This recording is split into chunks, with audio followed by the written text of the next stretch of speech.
Saint Frumentius, Bishop of Ethiopia, 383, Aksum. A certain philosopher named Metrodorus, out of curiosity and a desire of seeing the world, and improving his stock of knowledge, made several voyages, and travelled both into Persia, and into farther India, which name the ancients gave to Ethiopia. At his return he presented Constantine the Great, who had then lately made himself master of the East, with a quantity of diamonds and other precious stones and curiosities, assuring that prince his collection would have been much more valuable, had not Sapor, king of Persia, seized on the best part of his treasure. His success encouraged Meropius, a philosopher of Tyre, to undertake a like voyage upon the same motive. But God, who conducts all the steps of men, even when they least think of him, raised in him this design for an end of infinitely greater importance and value than all the diamonds which the philosopher could bring back. Meropius carried with him two of his nephews, Frumentius and Odysseus, with whose education he was entrusted. In the course of their voyage homewards the vessel touched at a certain port to take in provisions and fresh water.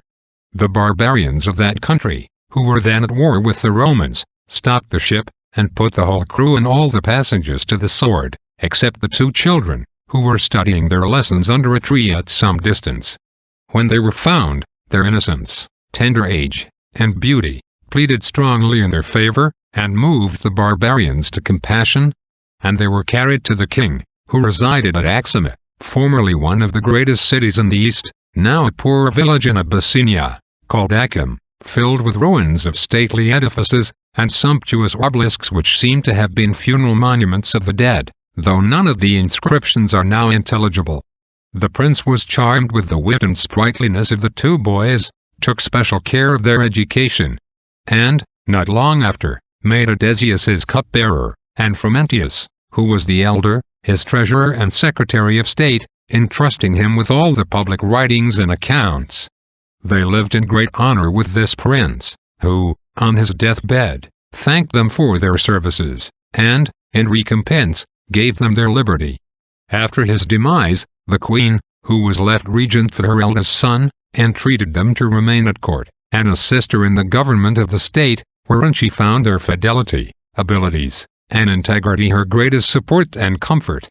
Frumentius had the principal management of affairs, and desiring to promote the faith of Christ in that kingdom, engaged several Christian merchants, who traded there, to settle in the country, and procured them great privileges, and all the conveniences for their religious worship, and by his own fervor and example strongly recommended the true religion to the infidels.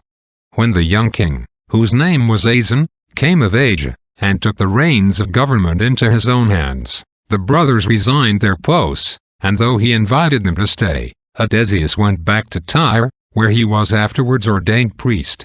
But Frumentius, having nothing so much at heart as the conversion of the whole nation, took the route of Alexandria, and entreated the holy archbishop, St. Athanasius, to send some pastor to that country, ripe for a conversion to the faith.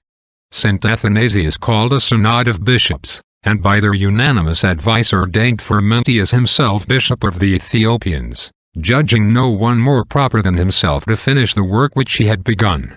Frumentius, vested with this sacred character, went back to Aksum, and gained great numbers to the faith by his discourses and miracles, for seldom did any nation embrace Christianity with greater ardor, or defend it with greater courage.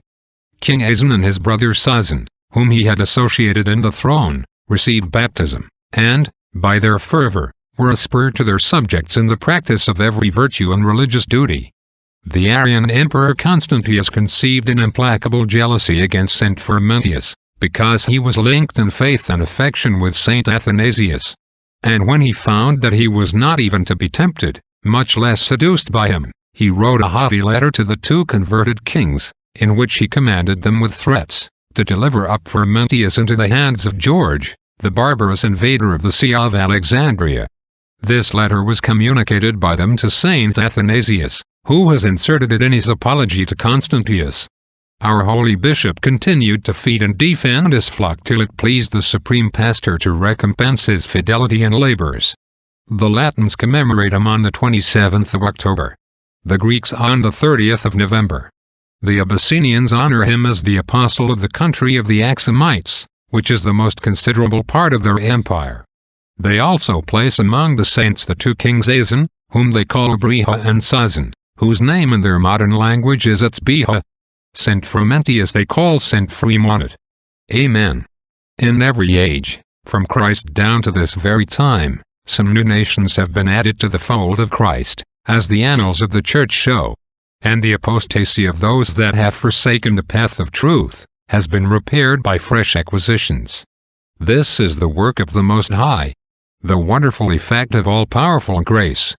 It is owing to the divine blessing that the heavenly seed fructifies in the hearts of men, and it is God who raises up and animates with His Spirit zealous successors of the apostles, whom He vouchsafes to make His instruments in this great work. We are indebted to His gratuitous mercy for the inestimable benefit of this light of faith. If we correspond not faithfully, with fear and trembling, to so great a grace, our punishment will be so much the more dreadful. Amen. Benedicat vos omnipotens Deus, Pater, et Filius, et Spiritus Sanctus. Amen.